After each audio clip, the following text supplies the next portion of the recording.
Tehran में परॾेही वज़ीर ख़्वाजा आसिफ ईरानी सदर हसन रूहानी ऐं ईरानी हम मनसब जवाद ज़रीफ़ सां मुलाक़ात कई। मुलाक़ात में पाक ईरान लाॻापन, अमरीकी पॉलिसी ऐं खिते जी सूरत हाल ते ॻाल्हियूं कयूं वयूं। ज़रियनि मूजिब परॾेही वज़ीर ख़्वाजा आसिफ ईरानी क़यादत खे अमरीकी सदर डोनाल्ड ट्रंप जे पाकिस्तान मुख़ालिफ़ बयान ऐं पॉलिसी बाबति एतमाद में वरितो। उन मौक़े ते परॾेही मामलनि बाबति सलाहकार नासिर जंजुआ ऐं परॾेही सेक्रेटरी तामीना जंजुआ पिणु मौजूदु हुई। ईरानी क़यादत सां मुलाक़ात बाद मीडिया सां ॻाल्हाईंदे ख़्वाजा आसिफ चयो त अमरीकी फ़ौज अफ़गानिस्तान जा मसइला हल करण में नाकाम वई आहे।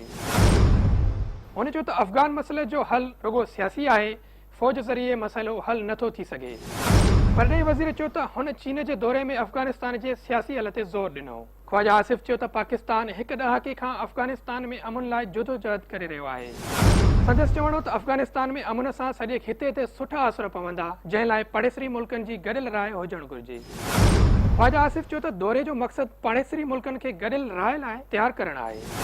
परॾेही वज़ीर चयो त हू सुभाणे तुर्की वञी अफ़गान मसइले ते गॾियल राय लाइ ॻाल्हि ॿोल्हि कंदो।